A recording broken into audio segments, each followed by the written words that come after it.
não haveria melhor momento para falar de matemáticas, não é mesmo, Carlos? Isso aí, William. Quer dizer, Mano Brito, seja bem-vindo aí ao nosso painel, ao nosso momento de Enem aqui da webconferência.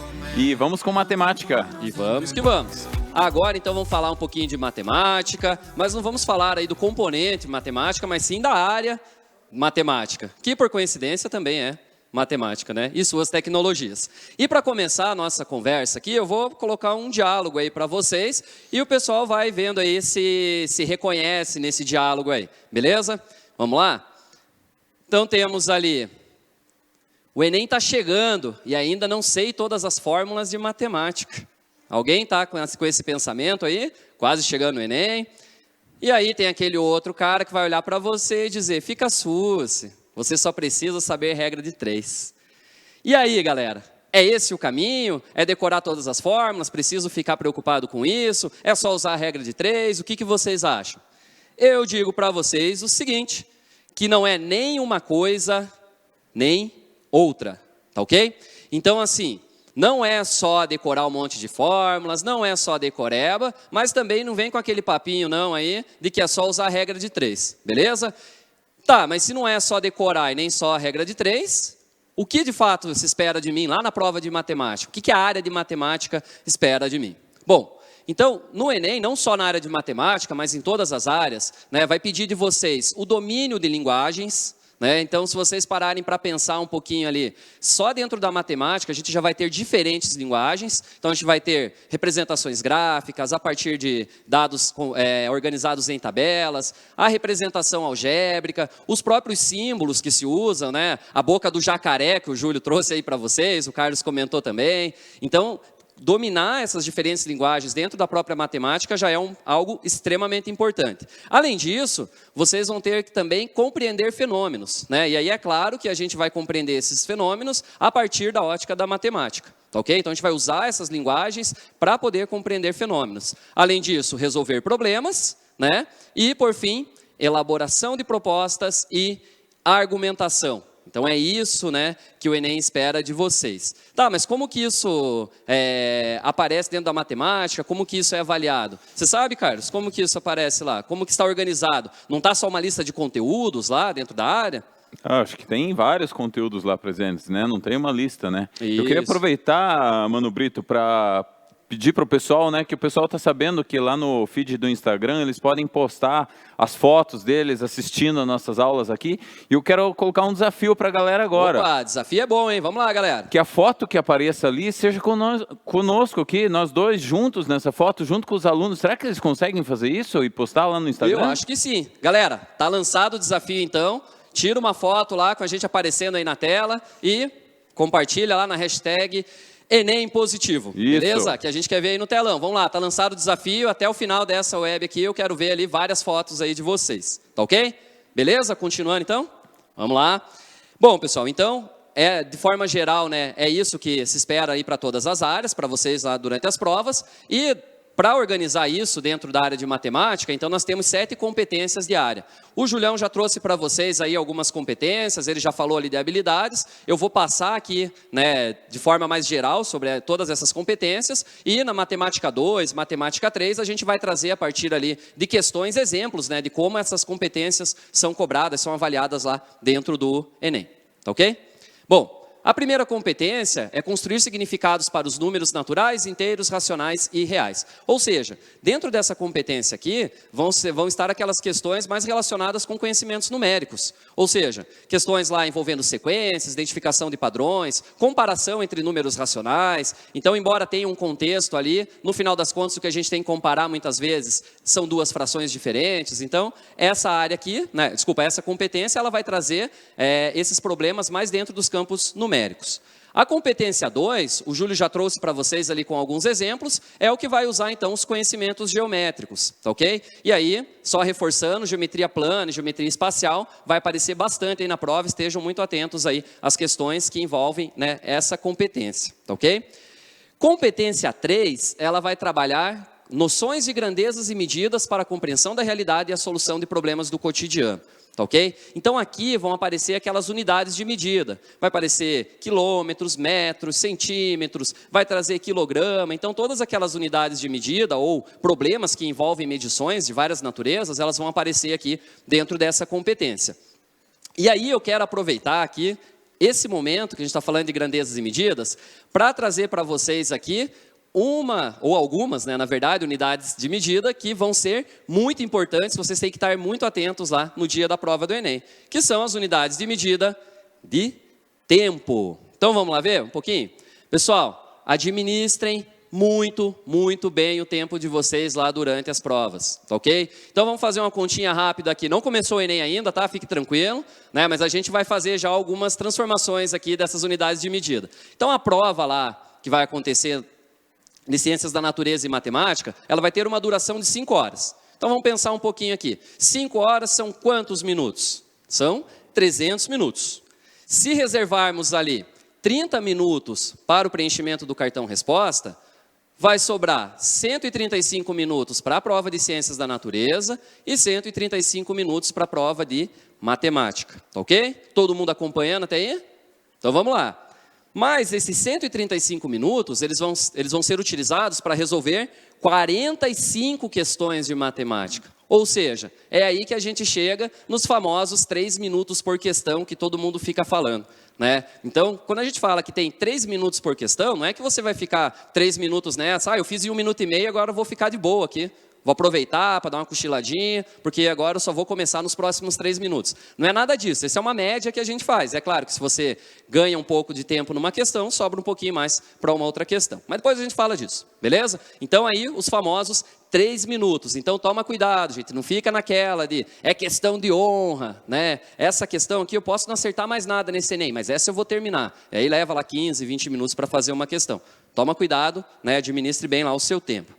Dando sequência aí nas nossas competências, a gente tem lá a competência 4, né, que vai trabalhar ali com razão e proporção, basicamente, mas não é, né, daí vai vir um e já vai falar, então é aqui que entra a regra de 3? Também, mas a regra de 3 é um instrumento que vocês vão usar, é uma técnica que vocês vão usar. Os problemas, vocês vão ter que identificar essas variações. E como vocês vão ver daqui a pouquinho, não é só utilizando a regra de 3 que essa competência vai aparecer. Essa variação de grandezas aparece em outras linguagens também. Daqui a pouquinho a gente já fala mais sobre isso.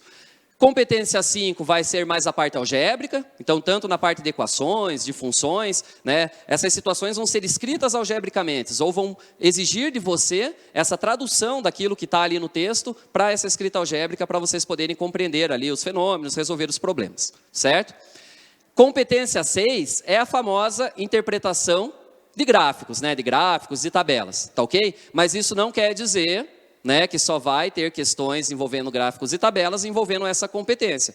Lembrem, né, que gráficos, que tabelas, como já foi falado aqui na web de geografia, aparece muito na prova toda, tá ok? Então tem que dominar essa linguagem e ela vai aparecer também na prova de matemática com diferentes funções, beleza? Então fica atento aí nessa competência 6, a gente vai discutir ela mais também lá na matemática 3 com vários exemplos. E a competência 7 é aquela que vai trabalhar com probabilidade e estatística, tá ok? Então aquelas questões lá de medidas de tendência central, geralmente é o que vai aparecer, né? Média, moda e mediana, problemas envolvendo probabilidade, desde as probabilidades mais simples até aquelas lá, né, que envolvem eventos consecutivos, então fica atento aí também, mas essa aí a gente também vai tratar com mais exemplos lá na matemática 3, beleza? Bom, então agora que todo mundo já sabe, né? Eu acho que já está ficando um pouco claro para vocês aí, que a prova de matemática não se resume nem a decoreba de fórmulas e nem apenas a regra de 3, a gente vai falar agora aqui de um outro assunto, que é um assunto extremamente importante para a prova de matemática. Eu diria assim que é um dos assuntos mais importantes aí que a gente precisa tratar aqui para a prova de matemática, que é a interpretação de textos. Sabia dessa, Carlos? Olha, é interpretação de textos. Já fiz a prova do Enem várias vezes também e importantíssimo esse aspecto, né, da interpretação, né? Os Exatamente. textos, se o aluno não interpretar, como é que ele vai resolver a questão, né? É isso aí. E Então, O pessoal pode achar que eu estou maluco aí, mas tem a ver sim, não é? E a professora Flávia está falando aqui, a aluna Flávia está falando que a professora Cláudia de matemática é a melhor do Brasil. Manda um salve aí para ela. Salve aí para a professora, a melhor do Brasil. Temos várias professoras aí, né, melhores do Brasil hoje, todas elas aí conosco, beleza? Pessoal, mas para falar então de interpretação de textos, eu vou convidar aqui o nosso famoso Caio Castro. Ele mesmo. Bom dia, bom dia, bom dia. E aí, galera? E aí, Caio? Salve, Mano Brito. Tranquilo, aí. galerinha. E aí, Bom dia, Caio? tudo bem com vocês? Então, primeiro, muito obrigado, né, pelo convite em estar aqui falando com vocês um pouquinho sobre essa habilidade, essa competência que é a interpretação de texto, certo? Bom, primeira coisa que a gente tem que observar e saber, viu, Mano Brito, é que interpretar texto significa atribuir sentido àquilo que a gente lê. Por isso, foca aqui no tio agora, ó. Interpretar texto, para a gente conseguir fazer essa interpretação, é muito importante nós desenvolvermos a competência leitora. E quais são as habilidades que estão envolvidas aí nessa competência, Mano Brito? Então, olha, para que a gente possa atribuir sentido a esse texto e, portanto, fazer uma boa interpretação, é fundamental que a gente saiba, pelo menos, né, identificar as informações contidas naquele texto. Identificadas as informações, é fundamental que a gente faça algumas inferências. Logo, logo, o Mano Brito vai mostrar ali para a gente como que a gente vai inferir algumas ideias presentes no enunciado da questão ali 145. Bom, então, eu identifico informações, eu faço inferências e mais, eu estabeleço relações. E essas relações, elas vêm de onde? Vêm do nosso conhecimento de mundo, né? Então, tudo aquilo que a gente já construiu, os conhecimentos que nós já adquirimos, provenientes, então, dos outros componentes. Feito isso, Mano Brito, é hora do quê? É hora de a gente, então, ler, e aí é ler mesmo, não é só decodificar, né, as letras ali dos textos, mas então aí eu vou fazer a atribuição de sentido, eu vou chegar à interpretação de textos. Importantíssimo também na interpretação, viu, Mano Brito, e a galerinha que está ali de olho na gente, é a gente reconhecer, então, quais são os gêneros textuais envolvidos. Porque se eu sei qual que é o gênero textual, eu saberei qual que é o propósito comunicativo, e sabendo o propósito comunicativo, eu consigo interpretar sem grandes problemas o meu texto. E falando nisso, Mano Brito, fiquei sabendo que lá em matemática, a questão, não é? Ela se configura como um gênero textual. É isso? Você vai responder para a gente e, enquanto isso, eu vou dando tchau ali para vocês. Obrigado pela participação. Caio, obrigado. Pessoal, então, como o Caio falou, a própria questão em si aqui, ela é um gênero textual também, que dentro da matemática a gente vai dizer que esse gênero de texto é o texto problema. E esse texto problema, ele vai ter algumas características que eu vou trazer para vocês agora e que com certeza vai ajudá-los aí a fazer uma leitura mais eficiente lá dos enunciados e das questões na hora da prova, beleza? Então, esse texto, né, esse gênero de texto, ele vai ter sempre algumas características aí. A primeira delas vai ser dados dentro de um determinado contexto. Então, toda a questão, né, que você pegar ali, né, do Enem vão ter dados, mas isso não quer dizer que são dados numéricos apenas, né? Vão ter dados ali dentro de um determinado contexto. Depois, vão ter condições sobre esses dados que delimitam a situação. Ou seja, essas situações vão dizer para você ali o que é possível, né? Já vão trazer algumas ideias do que é possível fazer com esses dados que foram apresentados, tá ok? Quais deles são os mais relevantes. E, por fim, nós vamos ter uma pergunta. E essa pergunta está sempre relacionada com os dados e as condições apresentadas. E essa é uma das dicas mais importantes, né? Essa pergunta, o enunciado da questão, no nosso caso aqui no Enem, o comando de questão, vai estar sempre relacionado com os dados e as condições que foram trazidas ali no texto. Então não venha também com aquela história de que, é só ler então o comando de questão, não precisa nem ler aquele texto todo. Tem que ler, sim, aquele texto todo, porque ali vão estar as informações, os dados e as condições que vão permitir que vocês respondam a pergunta que está sendo feita. Tá ok? Vamos lá, então. Mas como que eu faço isso? Como que eu uso isso, de fato, né? Vamos ver na prática. Então, a grande dica aí para vocês, que para a prova de matemática vai funcionar muito bem, é fazer de baixo para cima aí, né? A leitura de acordo com esses pontos aí que eu coloquei para vocês. Ou seja, a primeira coisa que a gente vai procurar é a pergunta, é o comando de questão. Por que a gente vai fazer isso? Não é que não precisa ler o texto, é que aí a gente já vai se voltar para esse texto buscando aqueles dados e aquelas condições que permitam responder essa pergunta. Então, esse enunciado ali, essa pergunta vai permitir uma leitura mais assertiva ali dos dados que estão dispostos lá. Então, como que seria aqui no caso dessa questão? Então, diz assim, ó, com essas informações, o gráfico que melhor representa a relação entre salário e o número de produtos vendidos é. Então, prestem bem atenção. Eu nem mostrei para vocês ali as alternativas, eu vou mostrar na sequência, já podem ir pensando sobre essa questão aí também.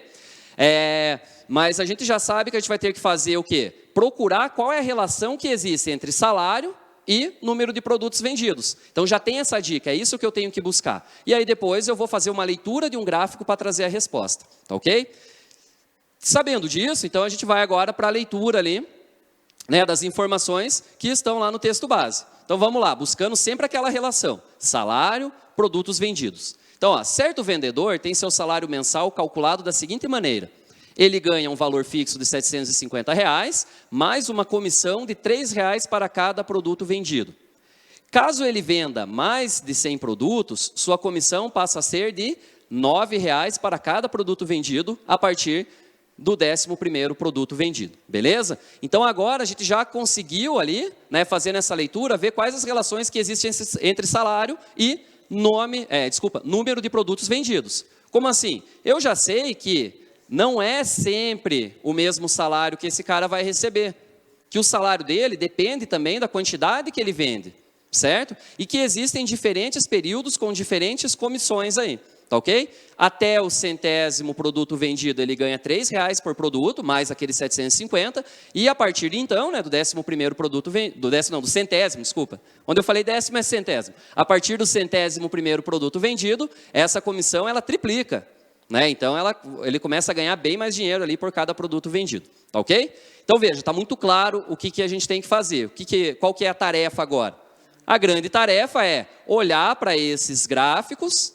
Vejam que aqui, essa questão vocês poderiam falar, essa aqui é da competência de interpretação de gráfico. Não é bem assim, vocês vão ver o que a gente está precisando fazer aqui de fato. A gente está precisando ver qual é a relação que existe entre duas grandezas. No caso aqui, o salário e os produtos vendidos. E a linguagem gráfica, ela está aparecendo ali, né? Ela está escrevendo qual é essa relação. Então, não é só interpretação de gráfico, a gente tem que ter também desenvolvidas habilidades aí voltadas para o reconhecimento aí das relações que existem entre essas duas grandezas. Beleza? E aí, Carlos, pessoal? Então, enquanto o pessoal vai respondendo aí, Mano Brito, vamos dar um salve aí para o professor Márcio Salles, professor de Física lá do Olympus, né? Professor Márcio Salles aí, salve. O pessoal do Jaime Kratz lá que está participando também, que está acompanhando junto conosco, do Colégio Albert. E o pessoal da Escola Reino do Saber, eles já publicaram a nossa foto. Já pelo publicaram? Que eles estão escrevendo aqui. Não sei, vamos Pessoal, dar uma olhada ver depois. Hein? Vamos lá, continuem publicando lá. Usem a hashtag Enem Positivo. Eu quero ver aí quem que vai vencer esse desafio, quem que vai conseguir tirar essas fotos. E o pessoal do Terceirão Medianeira aí está participando conosco também. Um abraço aí para a professora Solange aí, para toda a gurizada aí que eles escreveram aqui. Para quem não sabe o que é gurizada, aí dá uma pesquisada depois aí e descobre aí do que nós estamos falando aqui. E para quem não sabe o que é gurizada, para toda a piazada, hein? É isso. Também pode ajudar. Para as gurias também, né? E para as gurias também, isso. Né? Para as guri, para os guri, para os piá. Olha, já tem resposta aqui, o pessoal já tem resposta? O pessoal tá ligeiro, hein? CTPM de Manhuaçu está participando aqui, falou para nós que é a letra E. Será que é a letra E? Será que é a letra E? Bom, vamos ver então qual que seria, se é a letra E mesmo. Enquanto isso, quem for resolvendo aí, pode ir mandando também. Vamos ver ali se realmente é essa letra E. Tem uma letra C aqui. Letra C também, opa, letra C também. Então assim, pessoal, de novo, o que a gente está buscando nessa escrita gráfica ali? Né? O que a gente está buscando? Um gráfico que represente um salário que vai variando. Não queremos um salário que é constante. Então a letra D, certo? De Deus me livre, escolha essa. Não tem nada a ver com o contexto que está sendo trazido ali, porque ali fica constante o salário. O cara faça o que fizer, o salário é o mesmo. Não é isso que está sendo dito ali no texto. A letra C, que o pessoal colocou ali, ela tem um período constante e depois tem um período de variação. Mas se a gente voltar lá para o texto base, nós temos dois períodos diferentes de variação, certo?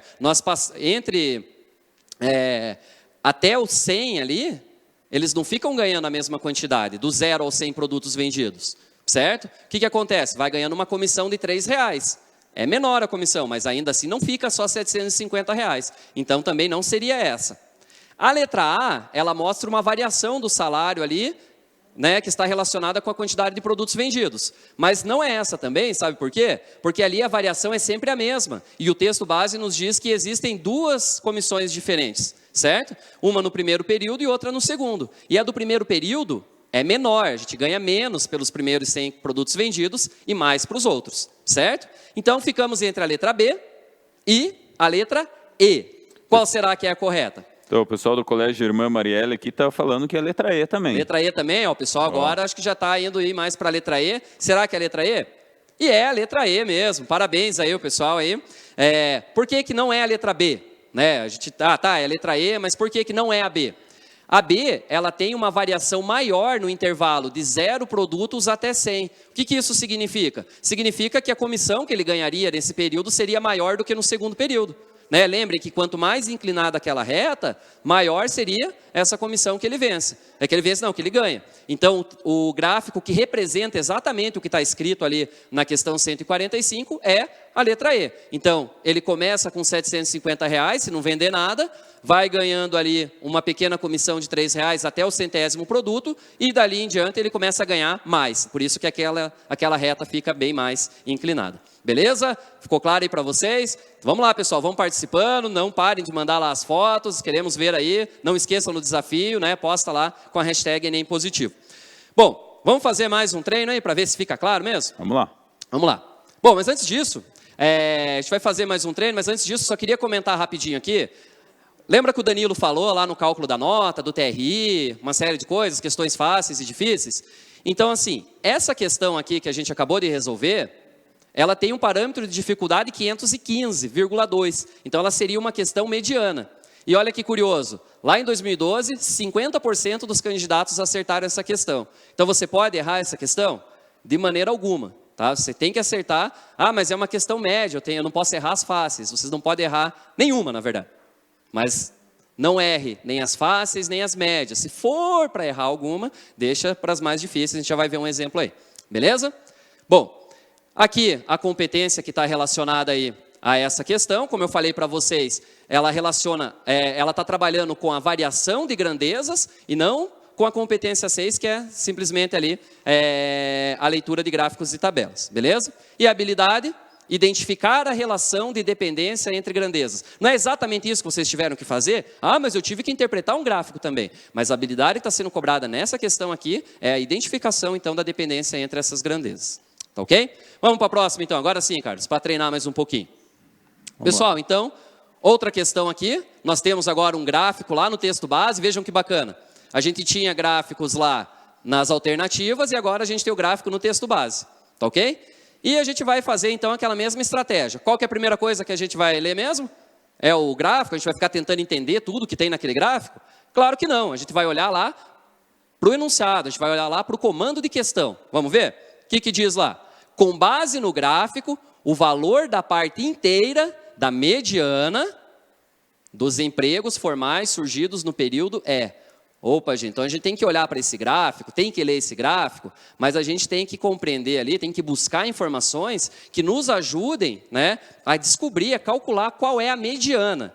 E isso já vai trazer algumas ideias. Então, vocês conseguem entender quando eu falo que ler esse comando de questão primeiro te ajuda a fazer uma leitura mais assertiva? Então, não vou ficar olhando aleatoriamente para aquele gráfico, eu já vou procurar informações que me levam ao cálculo de mediana, certo? E para quem não lembra de mediana, né, devia lembrar, mas para quem não lembra, né? Então vejam lá, mediana é o número que se encontra no centro de um conjunto de valores dispostos em ordem crescente ou decrescente. Ou seja, a gente vai ter que pegar aqueles valores todos que tem lá no gráfico e colocar em ordem crescente ou decrescente. Se for um número ímpar, né, de valores que a gente tem lá, aquele que está bem no meio, bonitinho, é a mediana. E se for um número par, uma quantidade par? Aí a gente calcula a média aritmética dos dois valores centrais. Beleza? Quem não lembra disso, gente, pelo amor de Deus, vai cair uma questão aí envolvendo média, moda ou mediana, ou as três coisas juntas, tá? Tem que saber, dar uma olhada lá, ó, aqui, ó, no volume 2 do 8º ano, né? Vocês podem dar uma olhadinha lá. Bom, Voltando então aqui para a nossa leitura do texto, agora que a gente já sabe que tipo de informações que tem que buscar, nós vamos então fazer essa leitura. Olha como ajuda demais, gente, demais fazer isso.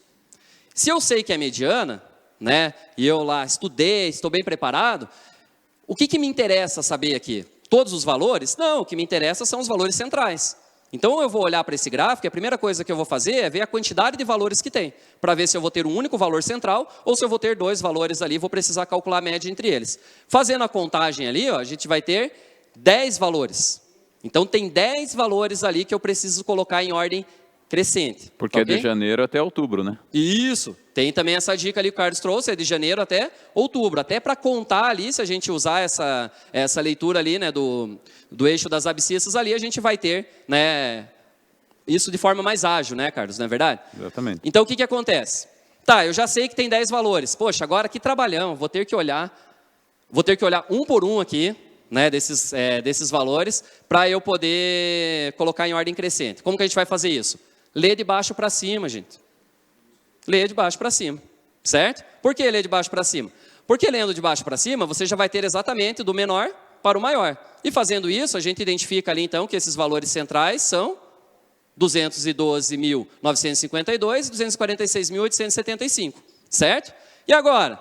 Agora ficou fácil demais, gente.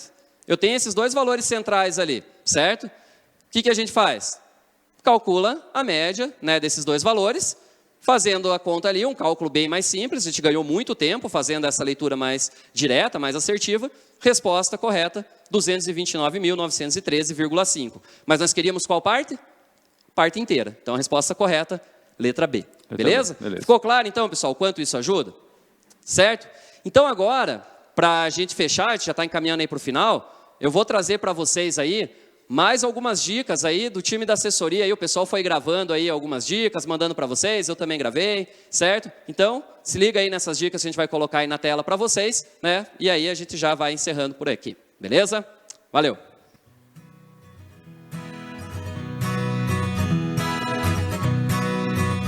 A representação gráfica é muito utilizada em diversas situações do cotidiano. Então, dominar essa linguagem vai te ajudar não apenas nas questões de matemática, mas em todas, ouviu bem?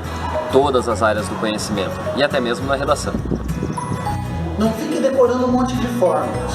Quando estiver estudando, se pergunte que tipo de problemas esse conteúdo pode resolver. Pessoal, fica a dica para o Enem. Na hora dos estudos, procure resolver questões de outros anos e procure pensar em maneiras diferentes de resolver a mesma questão. Assim, você irá ampliar o seu repertório. Agora, aquela dica quentíssima. Na próxima semana, nos dias 30 e 31, se liga no Prepara Enem. Serão 2 transmissões ao vivo, recheadas de muitas dicas, conteúdos e muita descontração. Administre bem o seu tempo. Sabe aquela questão simples, mas que tem um monte de continhas para fazer? Cuidado, esses minutinhos a mais podem fazer falta. Pessoal, na hora da prova, procure encontrar a melhor estratégia para resolver a sua questão. Isso irá otimizar o seu tempo. Você não precisa resolver as questões na ordem que elas aparecem. Faça primeiro as mais simples. Deixe as mais complexas e que exigem mais tempo para o final. Pessoal, vocês que estão nos vendo aí, tomem cuidado com o cartão resposta e as questões que vocês assinalaram. Não adianta marcar certo a resposta na prova e passar errado para o cartão resposta. Dica do Enem: reserve 30 minutos para completar o cartão resposta com segurança e tranquilidade.